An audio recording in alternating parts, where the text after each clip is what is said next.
అల్లూరు జిల్లా పెద్దపాడులో AP deputy CM Pawan Kalyan మాట్లాడుతున్నారు. ఇప్పుడు లైవ్ చూద్దాం. ఉంటాయి కొత్త ప్రభుత్వాలు వస్తుంటాయి, కానీ మనం ఎవరు శత్రువులం కాదు. మనందరం విభేదాలు ఉంటాయి, భావాలు ఉంటాయి, వైరుధ్యమైన భావాలు ఉంటాయి తప్ప మనం ఎవరు కొట్టుకోవడానికి సిద్ధంగా మన అందరం కలిపి ఎవరు ఏ పార్టీ అయినా సరే కూర్చొని అభివృద్ధికి శ్రీకారం చుట్టాలి. దాంట్లో భాగంగానే ఇక్కడ ఇందాక పంచాయతీ ప్రెసిడెంట్స్ అందరూ కొంతమంది మాట్లాడుతూ ఉంటే ఒకటే చెప్తున్నాను. మేము రాగానే 13,326 పంచాయతీలకి 100 రూపాయలు 300 రూపాయలు ఉన్నదాన్ని మేము 10,000 25,000 చేశాం. ఇన్ని సంవత్సరాల్లో 30-40 సంవత్సరాలు కాదు, గత స్వాతంత్రం వచ్చినప్పటి నుంచి ఎప్పుడు ఇంత డబ్బులు పెంచలే. అది ఎవరు కూడా పంచాయతీలన్నీ గత ప్రభుత్వం పంచాయతీలు, కానీ ఇవేమీ ఆలోచించకుండా ప్రజలు బాగుండాలి అనే ఒక ఏకైక సదుద్దేశంతో మేము ఈ రోజున ఈ పథకానికి శ్రీకారం చుట్టాం. దీనికి మనకున్న ఇట్లాంటి పర్టికులర్లీ వల్నరబుల్ గ్రూప్ ట్రైబ్స్ అంటే ఇది చాలా తక్కువ సంఖ్యా బలంలో ఉన్న మన గిరిజన తెగలు. ఇవి మన రాష్ట్రం మొత్తం మీద 1,117 782 ఈ పర్టికులర్ వల్నరబుల్ ట్రైబల్ గ్రూప్స్ ఉంటాయి, గ్రామాలు ఉంటే ఇప్పటి వరకు కేవలం 2,605 వాటికి గ్రామాలకి మట్టుకే రోడ్లు ఉన్నాయి, దాదాపు కొంచెం కనెక్టివిటీ. కానీ 1,177 ఆవాసాలకు మటుకు ఇంకా రోడ్స్ కనెక్టివిటీ లేదు. సో వాటిని తీర్చడానికి, ఆ రోడ్లు కనెక్టివిటీని పెంచడానికి అడవి తల్లి బాట కార్యక్రమం కింద ఇప్పుడు మనం చేపట్టబోయే కార్యక్రమం 24-25కి 601 PVTG particularly vulnerable tribal groups ఆవాసాలకి 1,069 కిలోమీటర్ల రోడ్లు కనెక్టివిటీని అందించడానికి 1,005 కోట్లతోటి పనులు మంజూరు చేశాం.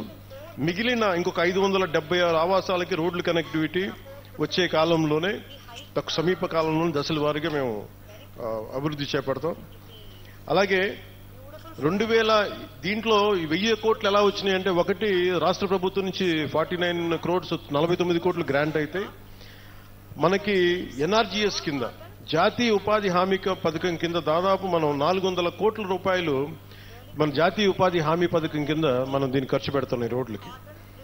అలాగే పిఎం జన్మన్ కింద 555.61 కోట్లతోటి 206 రోడ్లకి 239 ప్రైవేట్ మన ప్రిమిటివ్ వల్నరబుల్ ట్రైబల్ గ్రూప్స్ తో పాటు ఇంకొక 206 రోడ్ల ద్వారా 612.72 కిలోమీటర్లకు పొడవున్న 206 రోడ్ల ద్వారా 555.61 కోట్లతోటి మంజూరు చేశాం. ఇది మీకు ఇందాక చెప్పినట్టుగానే డబ్బులు ఎక్కడ ఖర్చు పెట్టాలి, ఎక్కడ ఖర్చు పెట్టకూడదన్న ఒక బాధ్యతతోటి కుటుంబ ప్రభుత్వం చాలా బాధ్యతగా ఉంటుంది. 175 స్థానాలకి 164 స్థానాలు గెలుచుకోగలిగాం. 21 ఎంపీస్ని కొట్టగలిగామంటే మీరు మా మీద పెట్టిన నమ్మకం. మీ నమ్మకాన్ని మేము అమ్ము చేయకూడదని చెప్పి ఈ రోజున ఓట్లు వెయ్యని అల్లూరు సీతారామరాజు జిల్లాలో ఓట్లు పడని మనకి పార్వతీపురం మన్యం ప్రాంతంలో మేము తిరిగి రోడ్లు ఎందుకు వేస్తున్నామంటే, మాకు తనా మనా భేదం లేదు. మీరు ఓటు బ్యాంకా కాదా అనే కాదు, మీరు మా వాళ్ళ కాదా, మా గుండెల్లో పెట్టుకుంటాం.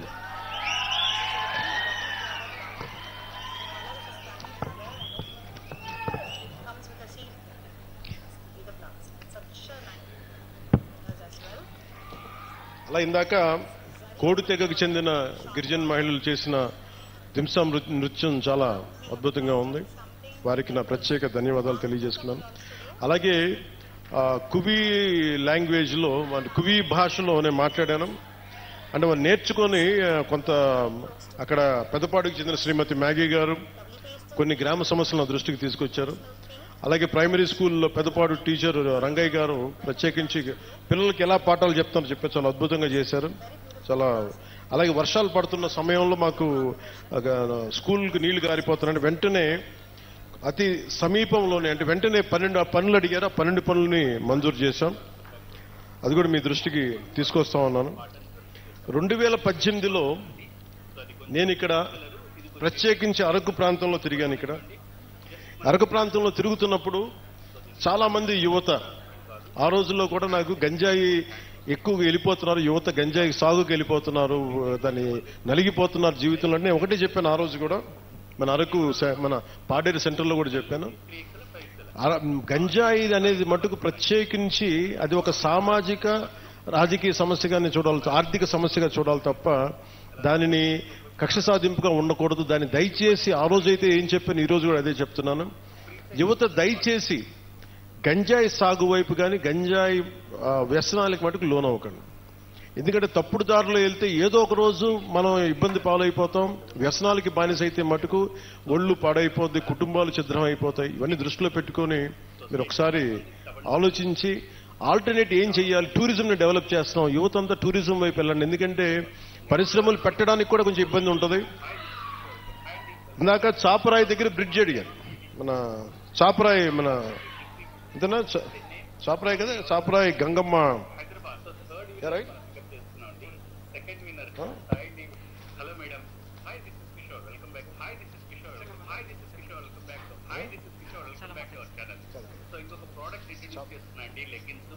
చాపరాయి దగ్గర బ్రిడ్జ్ అడిగారు, మిగతా గ్రామాలకు వెళ్ళడానికి ఇబ్బందిగా ఉన్నాయనేది. ఒకటి నేను మీకు ఈరోజు మాటిస్తున్నాను, ఆ బ్రిడ్జి ఎలా ఉండాలంటే పర్యావరణాన్ని ఇబ్బంది కలిగించకుండా, చూడడానికి కొండలు మధ్యలో ఏ అడ్డంకి లేకపోతే చాలా అందంగా ఉంటుంది విజిటర్స్కి రావడానికి కానీ టూరిజం కానీ. అందుకని టూరిజంకి ఇబ్బంది కలగకుండా, పర్యావరణానికి ఇబ్బంది కలగకుండా ఎలాంటి బ్రిడ్జ్ చేస్తే చూడటానికి బాగుండాలి, అలాగే గ్రామస్తుల కష్టాలు కూడా, గిరిజన తెగల కుటుంబాల కష్టాలు కూడా ఎలా చేయాలనేది నాకు కొంత సమయం ఇవ్వండి. కానీ నేను అందుకే నడిచాను, ఆ నీళ్ళలో జారిపోతా ఉంది, రాళ్ల మీద, ఆ చాపరాయి మీద, ఆ గడ్డ మీద నడుస్తూ ఉంటే జారిపోతా ఉంది. అందుకని నేను అర్థం చేసుకున్నాను నా కష్టాలని. నాకు కొద్దిగా సమయం ఇవ్వండి, దానికి ఖచ్చితంగా ఒక అందమైన పరిష్కారం ఎదుగుతాం. పర్యావరణానికి ఇబ్బంది కలగకుండా టూరిజం పెరిగేలాగా, మీకు సౌకర్యంగా ఉండేలాగా ఒక తక్కువ సమయంలో, ఒక 2 నెలల సమయంలో ఒక పరిష్కార మార్గం తీసుకొచ్చి మీ ముందు తీసుకొస్తాం.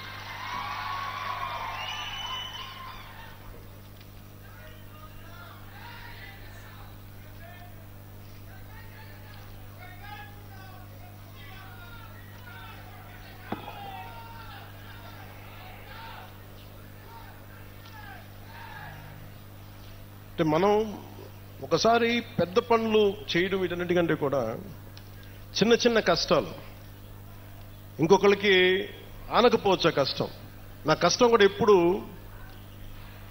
కష్టాలు. నేను ఒక గిరిజన గ్రామంలో ఉంటే, ఒక తాండాలో నేను పెరుగుతూ ఉంటే, నాకు నిజంగా నా సోదరుకో ఎవరికో ఒక చిన్నపాటి ఇబ్బంది వచ్చి నేను హాస్పిటల్కి తీసుకెళ్ళినప్పుడు రోడ్డు సౌకర్యం లేక డోలీ మీద తీసుకెళ్ళాలి అంటే ఎంత కష్టపడతామో, ఎంత ఇబ్బంది ఉంటుందో నేను అనుభవించకపోయినా కానీ నాకు ఆ కష్టం నేను మనుషుల్ని చూసి అర్థం చేసుకున్నాను.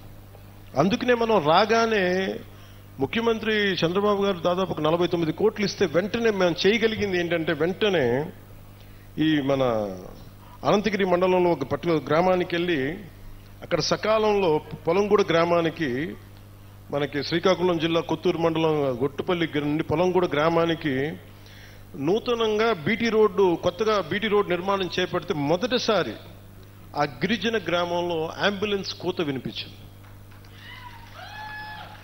అంటే సకాలంలో సరైన సమయానికి అంబులెన్స్ రావడంతో ఒక గిరిజన గర్భిణీ మహిళ సకాలంలో ఆసుపత్రికి చేరి ఒక ఆరోగ్యవంతమైన శిశువుకి, ఒక బిడ్డకి జన్మనిచ్చింది. ఈ రహదారి ద్వారా 6 గిరిజన ఆవాసాల గ్రామాలకు చెందిన 1260 మంది డోలీ మోతల నుంచి విముక్తి పొందారు. ఇది ఒక అద్భుతమైన, ఒక 10,000 మందికి పనిచేసేది కాకపోవచ్చు, ఒక డబ్బులు రాకపోవచ్చు, ఓట్లు రాకపోవచ్చు, దానివల్ల ఆదాయం డబ్బు ప్రభుత్వానికి రాకపోవచ్చు. కానీ మీ కష్టంలో మేము ఉన్నాం. మా కూటమి ప్రభుత్వం ఇది మంచి ప్రభుత్వం, ఆ ప్రభుత్వాన్ని కూడా నేను వాటన్నిటికంటే కూడా మీకు అండగా నిలబడే ప్రభుత్వం కూటమి ప్రభుత్వం. నేను ప్రత్యేకించి ఈరోజు మిమ్మల్ని కోరుకుంటుంది, 2018లో నేను ఇక్కడ తిరిగాను పోరాట యాత్ర. అప్పుడు అన్ని కష్టాలను చూశాను. ఎందుకంటే నేను కార్యకర్తలకు కూడా, జనసేన నాయకులకి, జనసేన కార్యకర్తలకు అప్పటికీ చెప్పాను, ఇప్పటికీ చెప్తున్నాను. అలాగే మన కూటమి నాయకులందరితో కూడా నేను ఈ భావాలని పంచుకుంటా ఉన్నాను. మనం కనుక ప్రజలతో మమేకమై తిరిగి కష్టాలని, వాళ్ళు ఏం కష్టాలు పడుతున్నారో మనం నిజంగా చేయగలిగితే, నాకు ఆ ఎంత మనసు నలిగిపోయినా 2018 పోరాట యాత్ర అప్పుడు అరే నా చేతిలో అధికారం లేదు, కనీసం చిన్నపాటి ఒక ఆడబిడ్డకి కన్నీళ్లు తుడిచిండే శక్తిని ఇవ్వు భగవంతుడాన్ని కోరుకుంటే ఆ రోజు పరమశివుడు అనుగ్రహించి, నూకాలమ్మ అనుగ్రహించి, మోదమాంబ అనుగ్రహించి ఈ రోజున కూటమి ప్రభుత్వాన్ని ఈ రోజున మాకు అధికారం ఇచ్చి, వాళ్ళ అధికారం ఇవ్వడం వల్ల మీ ఆశీస్సులు అంటే ఎంత బలంగా కోరుకున్నామో ఆ రోజున, ఈ రోజున మేము దాదాపు 1005 కోట్లు అంటే దాదాపు 1000 కోట్ల పైన డబ్బులు 1050 కిలోమీటర్ల రోడ్డుకి వేయగలుగుతున్నాం అండి. రోడ్లు వేయటమే కాదు, మీ జీవితాలు కొంత మెరుగవుతాయి, కొంత ట్రాఫిక్ పెరుగుతుంది, కొంత మనకి టూరిజం డెవలప్మెంట్ ఉంటుంది. వీటన్నిటిని దృష్టిలో పెట్టుకుని ఇవన్నీ చేస్తా ఉన్నాం. నేను ఈ రోజున ప్రత్యేకించి దారి పొడుగుతా చూస్తుంటే ఇంత సుందరమైన అరకుని దేశం మొత్తం వచ్చేలాగా చేయాలి. అలాగే ఏం చేయాలని కూర్చోబెట్టి టూరిజం శాఖ మంత్రివర్యులతో మాట్లాడతాను, శ్రీ కందుల దుర్గేష్ గారితో, గౌరవ ముఖ్యమంత్రి గారితో మాట్లాడతాను, సంబంధిత జిల్లా అధికారులతోటి, కలెక్టర్ గారితో మాట్లాడి మీకు అభివృద్ధిలో ఇక్కడున్న యువత గంజాయి వైపు కాకుండా మీరు టూరిజం వైపు వెళ్ళాలి, సేవలు మీరు సర్వీస్ సెంటర్స్ పెట్టుకోవాలి, ఇక్కడ కూర్చోబెట్టి చిన్న చిన్న హోటల్స్ నడుపుకోవాలి. మీకు ఏదైనా స్థలాలు ఉంటే మీరు అక్కడ కూర్చోబెట్టి కొంచెం ఓపెన్ క్యాంప్స్ పెట్టుకునేలాగా, 10 డబ్బులు వచ్చేలాగా, కొంతమందికి వృత్తి ఉపాధి వచ్చేలాగా ఖచ్చితంగా కృషి చేస్తాం. అలాగే ఇందాక కలెక్టర్ గారు మాట్లాడుతా ఇప్పటికీ 2,25,000 మన కాఫీ తోటలు ఉన్నాయి. ఇంకో పట్టలకి జిరాయితీ పట్టాలు కానీ లేదంటే పోడు పట్టాలు కానీ కలిపి ఇంకొక 1,00,000 పైన మేము ఎకరాల్లో కాఫీ తోటను సాగు చేయాలనుకున్నాం. దీనికి కాఫీ తోటలు పెంచాలంటే ఎత్తైన చెట్లు, వృక్షాలు కావాలి. అందుకని ప్రత్యేకించి అలాంటి వృక్షాలు పెంచాల్సిన చోట దాన్ని ఈ మనకి ఉద్యానాలని పెంచే దాంట్లో జాతీయ ఉపాధి హామీ పథకానికి ఆ పథకం దీని కింద వర్తిస్తుందా అని అడుగుతారు. ఖచ్చితంగా దాన్ని పరిశీలించి ఇక్కడ అంటే నా భయం ఏంటంటే ఒకటి సిల్వర్ ఓక్ ఎప్పుడు కూడా వల్నరబుల్ టు ఫారెస్ట్ ఫైర్స్, అంటే ఎక్కువ మంటలు రగుల్చుకునే అవకాశం ఎక్కువ ఉంటుంది. అది స్థానికమైన చెట్టు కాదు. సో ఇప్పుడు వేసేసాం కాబట్టి మనం ఏం చేయలేం. కానీ భవిష్యత్తులో కలెక్టర్ గారికి కూడా, మన పంచాయతీరాజ్ శాఖ ప్రిన్సిపల్ సెక్రటరీ గారికి కూడా, అలాగే ఇక్కడ ఉన్న ఫారెస్ట్ అధికారులకు కూడా మీరు సిల్వర్ ఓక్ వేసేటప్పుడు దానికి ఆల్టర్నేట్ దయచేసి కొత్తగా ఫాస్ట్గా తొందరగా ఎదిగా ఏవో ఆలోచించండి. ఖచ్చితంగా 1,00,000 ఎకరాలు కాఫీ సాగు ఉంటే, కాఫీ బోర్డు నిర్ణయించుకుంటే ఖచ్చితంగా దాన్ని మరింత ఆదాయం పెరుగుద్ది, మరింత మనకి యువతకు ఉపాధి అవకాశాలు ఉంటాయి. దీన్ని దృష్టిలో పెట్టుకుని పర్యావరణానికి, ఎందుకంటే ఎసిడిక్ ఎక్కువైపోద్ది, మన ఎసిడిక్ సాయిల్లో ఎసిడిటీ పెరిగిపోద్ది ఈ సిల్వర్ ఓక్ వేస్తే. అది మన నేటివ్ ప్లాంట్ కాదు. అందుకనే పనస కానీ, మామిడి కానీ, ఇంకా తొందరగా ఎదిగే మొక్కలు ఏమున్నాయి, వీటన్నిటి వృక్షాలు ఏమున్నాయి, వీటిని దృష్టిలో పెట్టుకుని ఖచ్చితంగా కలెక్టర్ గారు అడిగిన ఈ ప్రతిపాదనని ముందుకు తీసుకెళ్తాం. ఖచ్చితంగా 1,00,000 ఎకరాల్లో కాఫీ తోటని ముఖ్యమంత్రి గారు తెలియజేశారు. ఖచ్చితంగా దీన్ని సాధిస్తామని మీ అందరికీ తెలియజేసుకుంటాం. సో మీ అందరికీ మరోమారు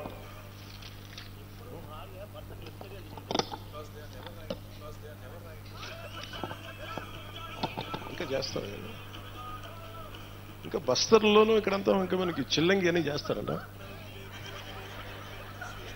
ఎప్పుడు చిన్నప్పుడు నేను తులసి నవలు చదివాను, కానీ బస్తర్ నుంచి దార్కా వచ్చాడు, కాద్రా వచ్చాడు.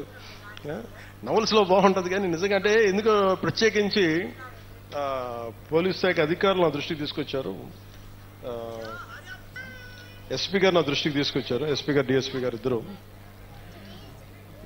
అంటే అరకు పరిసర ప్రాంతాల్లో ఇప్పటికీ చాలా మంది చెడుపు, చిల్లంగి మరియు చేతబడి వంటి మూఢనమ్మకాలని ఉన్నాయి. దానివల్ల పొరపాటున మానసికంగా మన ఇంట్లో బాగలేకపోతే, ఒకరికి ఎవరికైనా మానసిక వ్యాధి ఏదైనా వస్తే, మనకు పడని శత్రువు ఎవడన్నా చిల్లంగి చేశాడు, చేతబడి చేశాడని చెప్పి కొట్టి చంపేయటం, ఇలాంటి చేయటం దాదాపు గత కొన్ని సంవత్సరాలుగా 9 మందిని చంపేశారనేది ఒక రికార్డు పోలీస్ శాఖ అధికారులు పెట్టారు. సో వారి విజ్ఞాపన, వారి విన్నపం ఏంటంటే ఎట్టి పరిస్థితుల్లో మీరు దయచేసి దీని అలా ఆ మూఢనమ్మకాల వైపు వెళ్ళకండి. ఏదైనా బాగలేకపోతే ఎందుకు బాగలేదు అని దృష్టిలో పెట్టుకొని అట్లా ఆలోచించమని, అందుకని దీనికోసం ప్రత్యేకించి వికాస్ అనే ఒక కార్యక్రమం ప్రారంభించారు. ఈ పై విషయాలన్నింటినీ, అంటే దీనికి గల కారణాలను పరిశీలిస్తే మూఢనమ్మకాలని, మనకి ఇంట్లో వాళ్ళకి బాగలేకపోతే చేతబడి చేశాడు, చిల్లంగి చేశాడు అవన్నీ సినిమాల్లో బాగుంటాయి, నవల్స్లో బాగుంటాయి. నిజానికి మన మనసుకు మించింది ఏం లేదు. అంటే మీ మైండ్ చెడు మంచి అనేది ఏంటంటే ఒకడు పోవాలని కోరుకుంటున్నా అదే చెడు, అంతే, అదే చేతబడి. అందుకే ఇలా కాకుండా మీరు ఆలోచించాల్సింది, ఎవడు మన గురించి ఎంత చెడు చేద్దాం అనుకున్నా మనం యాక్సెప్ట్ చేస్తే తప్ప, మనల్ని ఓడించాలి నేను అసెంబ్లీలోకి అడుగు పెట్టం అని చెప్పి ఇంత కంకణం కట్టుకుంటే నువ్వెవడు ఇలాంటి చేతబడులు చేయడానికి? ఇలా చూడండి, మనంటే పట్టణంలో ఎప్పుడు మాట్లాడతారు, అందువల్ల. కానీ మనం ఎలా ఎదుర్కోవాలి? కూర్చొని కొట్టడాలు ఇవన్నీ కాదు. బలంగా మన మనసు బలంగా ఉంటే ఏది పనిచేయదు, మనకి ఏది దుష్టశక్తి మన మీద పనిచేయదు. ఎందుకంటే ఒక్కసారి ఇలాంటి మూఢ విశ్వాసాలని నేను కూర్చోబెట్టి వెంటనే తీసేయమని